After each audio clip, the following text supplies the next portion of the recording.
बनवा बिरी तेल रे दही बड़ा चटपटा टेस्टी।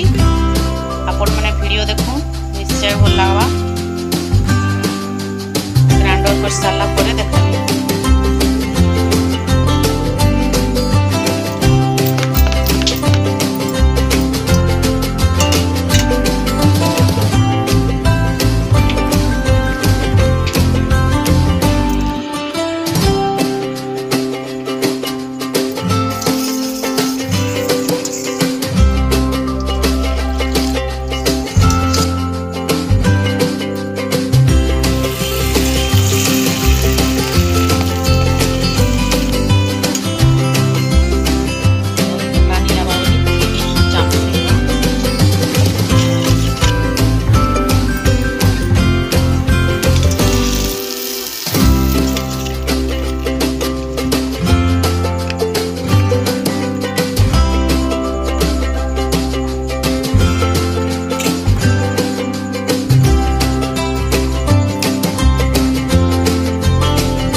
कहब कमेंट करी।